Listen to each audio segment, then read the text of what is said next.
Hey, hallo und herzlich willkommen zu diesem neuen Video hier auf meinem Kanal und auch somit zum dritten Teil meines Projektes Gaming PC 2023.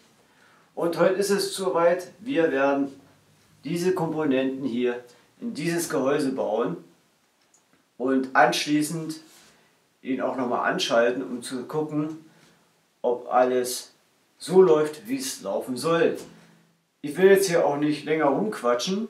Vorgestellt habe ich ja die Komponenten alle schon und jetzt wird es Zeit, dass wir die einbauen und deswegen wechseln wir auch gleich die Perspektive und fangen mal tierisch an. Also, ich würde sagen, auf geht's!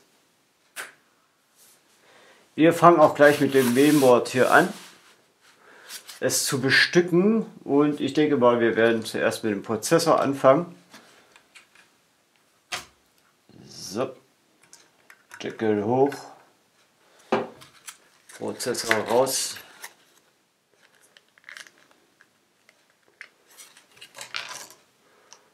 Und gucken, wo der Pfeil ist hier. Und runter damit. So. Der Prozessor sitzt und wir machen weiter mit den SSDs.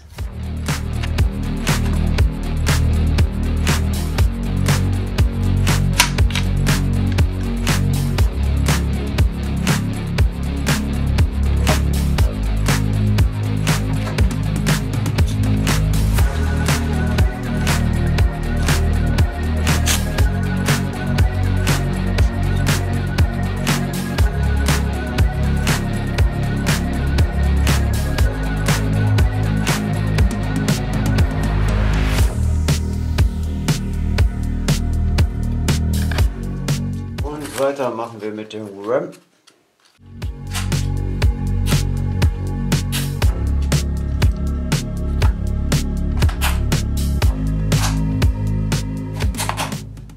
Drinne.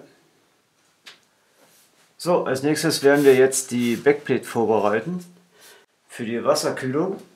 Wir brauchen also einmal diese für Intel.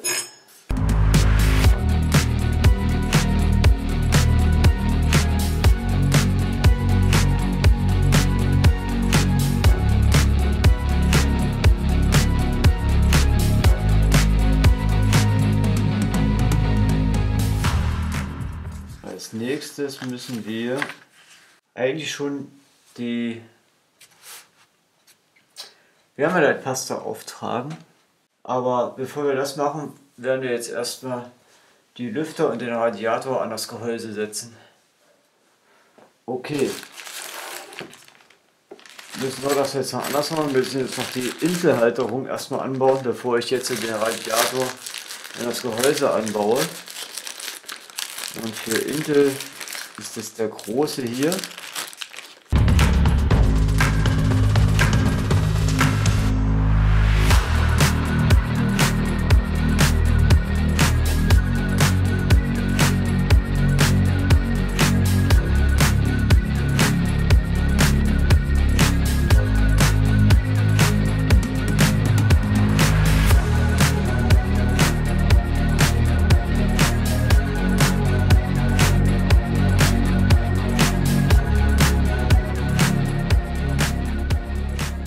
So, jetzt werden wir noch die Fenster an den Radiator anbringen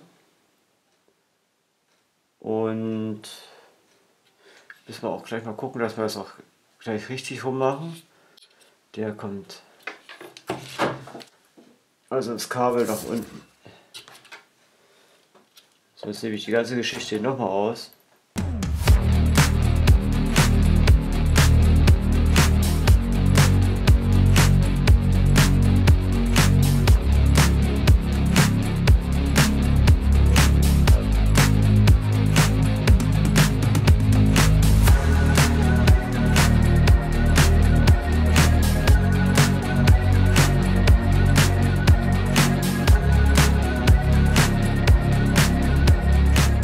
Das Problem ist jetzt, dass man eigentlich jetzt den Radiator ins Gehäuse einbaut, aber wenn ich das mache, muss ich ja also jetzt das Mainboard in das Gehäuse setzen und dann habe ich ein Problem. Dann fällt mir die Backplate raus, weil ich ein Doppelkammerdesign habe und das Mainboard ja nicht auf dem Boden liegt.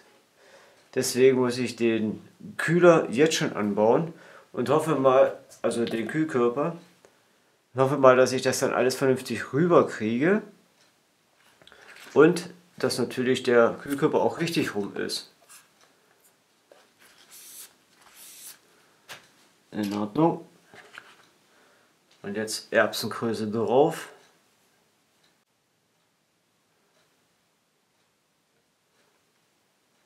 Und eigentlich sollte man das jetzt in einer dünnen Schicht verteilen.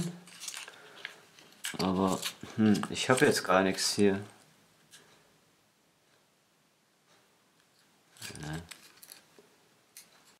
So Leute, das ist jetzt echt scheiße. Das ist so zähflüssig.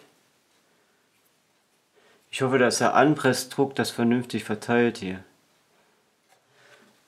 Dann hier die Folie abziehen.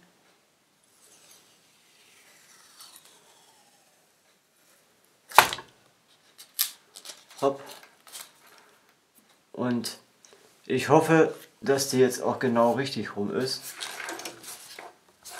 Oh je, das macht sich so dämlich.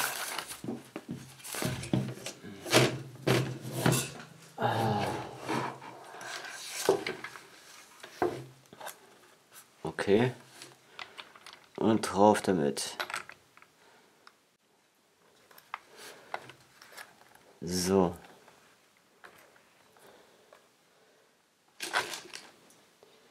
Jetzt die Schrauben anziehen.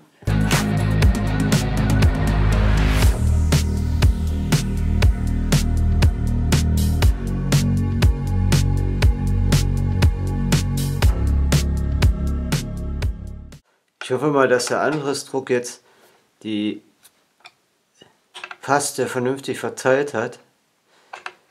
Ansonsten habe ich ein Problem. So, und jetzt müssen wir das ganze Ding in das Case rüberhieven. Den Radiator samt des Mainboards.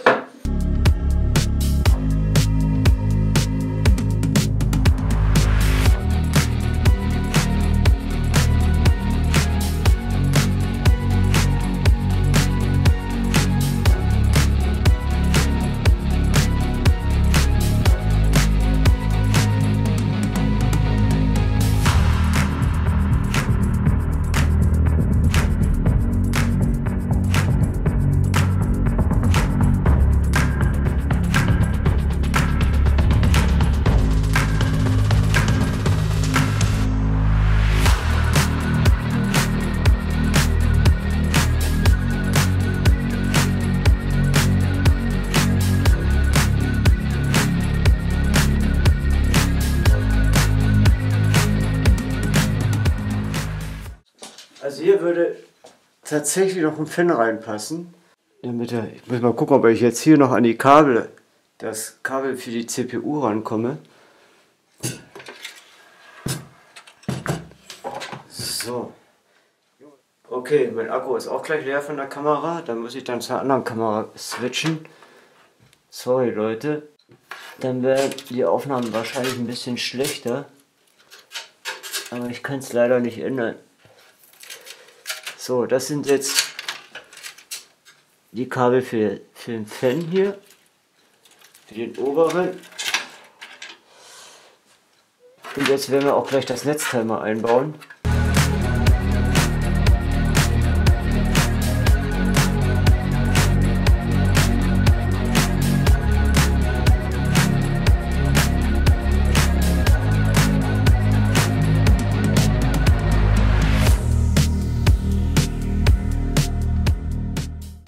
Jetzt werden wir auch gleich mal die großen Anschlüsse durchziehen hier.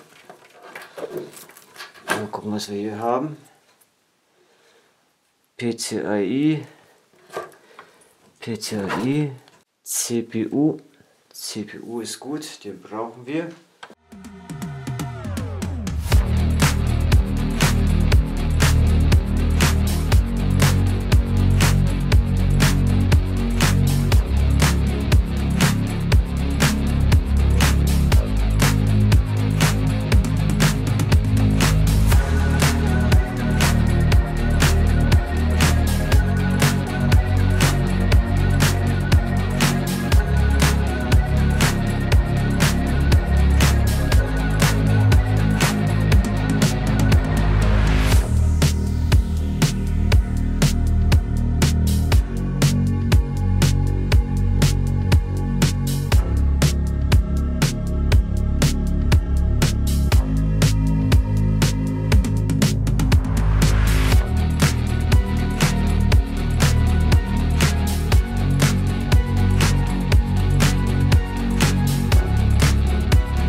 wollen wir jetzt die Grafikkarte anbauen.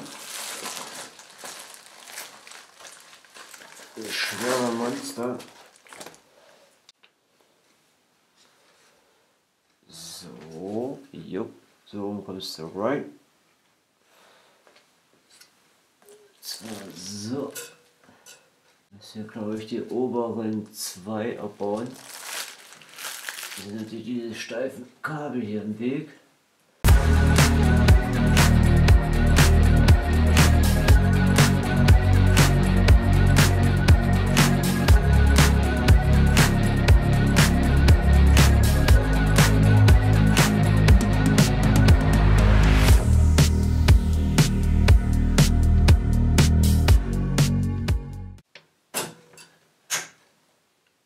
Eingerastet.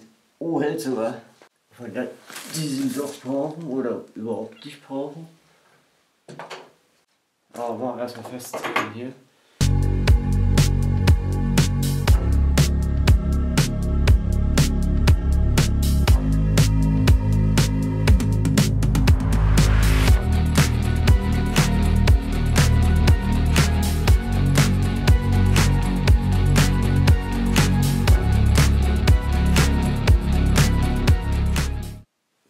So, und jetzt noch hier die Folie ab.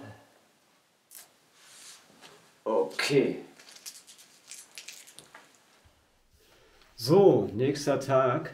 Und ja, ich habe gestern aufgegeben. Das hat dann doch länger gedauert, als wie ich dachte. Ich bin da auf ein paar Probleme gestoßen, als ich den eingeschaltet habe. Übrigens, sorry, dass ihr da nicht mit dabei wart. Aber der Akku von meiner anderen Kamera ist leer, der lädt auch noch, deswegen nehme ich jetzt mit der Osmo Pocket auf. Auf alle Fälle hatte ich das Problem, dass die Reihe der Lüfter nicht liefen und generell die RGBs der Lüfter nicht an waren. Ich habe den Fehler gefunden, ich weiß auch nicht, Schlüsselfehler von mir. Da unten am Mainboard sind die Steckplätze für die Fans, ne? Für Fan und den einen, also das sind dann 4-Pin-Anschluss und den einen habe ich nur auf 3 gesetzt. Wie mir das passieren konnte, keine Ahnung.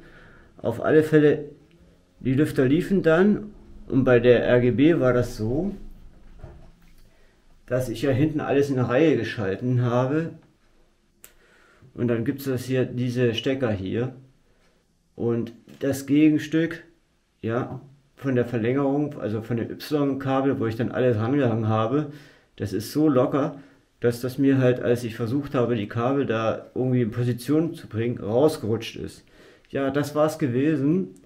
An sowas hat's gehapert, aber und ich hatte dann gestern keinen Bock mehr gehabt und habe gedacht, nee, jetzt gehst du erstmal ins Bett, pennst erstmal, um dann die Lösung zu finden. Auf alle Fälle, jetzt ist er fertig und läuft und jetzt will ich das euch mal zeigen hier. Also ich schalte an.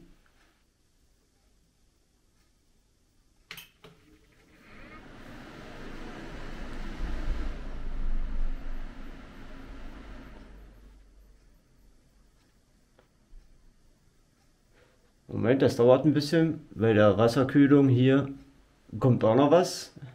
Jo, jetzt geht's ja an.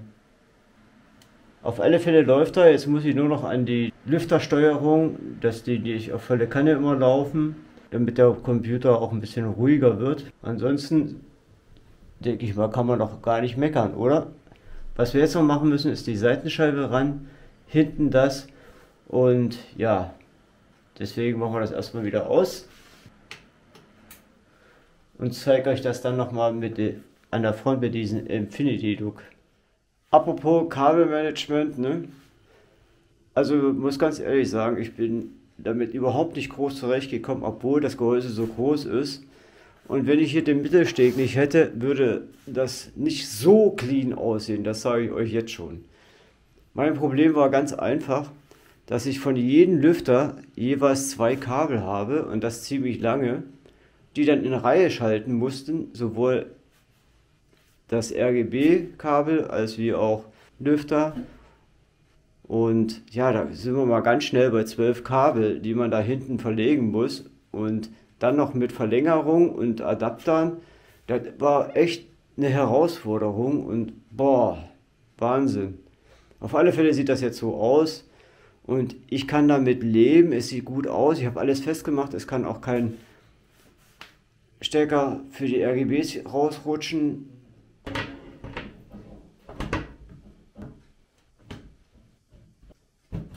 Jetzt drinne.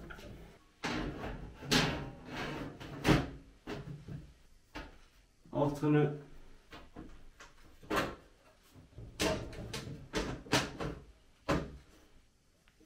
Und jetzt werden wir natürlich auch endlich die Folie von dem Glas abziehen.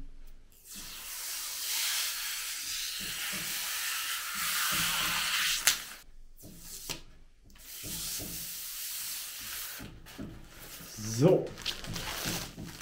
So sieht das Prachtstück jetzt aus. Ich hoffe, er spiegelt jetzt nicht zu sehr. So, aber anscheinend schon, ne? Jetzt schauen wir uns das mal an hier. Ich habe ja auch gleich mal erlaubt, eine Tastatur, Maus und einen kleinen Bildschirm anzuhängen, weil ich dann auch noch gleich Windows aufspielen will. Aber erstmal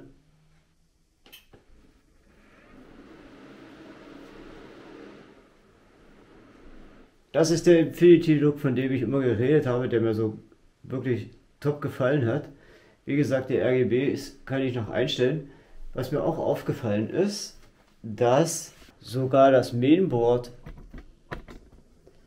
da hinten, ich hoffe, ihr könnt das sehen, LEDs besitzt. Das war mir so jetzt gar nicht bewusst. Und so dann von vorne, das sieht aus wie ein Spiegel, aber kann trotzdem noch reingucken. Da steht ja nun das Biest. Nicht ganz so optimal, wie ich mir das gedacht habe. Aber das ist ein anderes Thema. Jetzt nochmal schnell zum Einbau.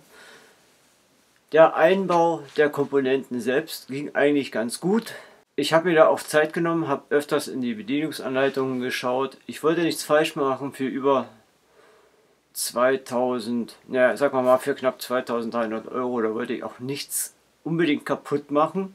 Woran ich allerdings verzweifelt bin oder wo ich mich schwer getan habe, sagen wir mal so, hinten die ganze Kabellage da im Blick zu haben, beziehungsweise das ganze Wirrwarr, wie soll ich sagen, so zusammenzukriegen, dass es auch vernünftig ausschaut hinten, weil so viel Kabel, wie gesagt, 12 Stück an der Zahl, nur von allein den einzelnen Fans, dazu noch jeweils 4 von den Lüftern des Radiators. Und da kommt schon einiges zusammen. Das sind dann wirklich solche Knolls hier. Und das war schon eine Herausforderung.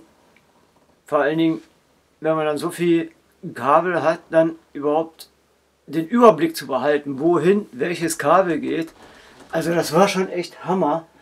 Ansonsten bin ich mit dem System echt zufrieden. Finde, es sieht echt mega aus. Mittlerweile laufen sie alle auf lila. Ich habe da auch schon mal was eingestellt. Aber dieses Thema nehmen wir dann im nächsten Video durch. Und zwar werden wir den testen, um zu sehen, ob er nicht nur hübsch aussieht, sondern ob er auch ein bisschen was kann. Dieses Video ist schon wieder echt viel zu lange gegangen. Ich hätte alles auch in Zeitraffer ablaufen lassen können. Aber das war mir dann doch ein bisschen zu doof, weil, naja, ein bisschen was erzählen wollte ich schon, wie ich was mache. Und ja, wie gesagt, wir testen den im nächsten Video. Wir lassen ein paar Benchmarks durchlaufen. Vielleicht mal ein grafikintensives Spiel zocken oder beziehungsweise anzocken. Und natürlich wollen wir auch herausfinden, wie gut die SSDs sind.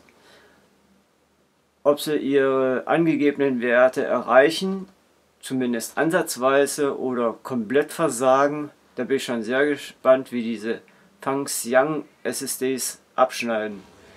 Also, wenn ihr das sehen wollt, ne, dürft ihr mich gerne abonnieren oder ihr schaut so vorbei. Und wenn ihr das Video informativ fandet, unterhaltsam, dann würde ich mich sogar über einen Daumen nach oben freuen. Jetzt sage ich erstmal, Leute, macht's gut und wir sehen uns im nächsten Video hier auf meinem Kanal. Also dann, ciao.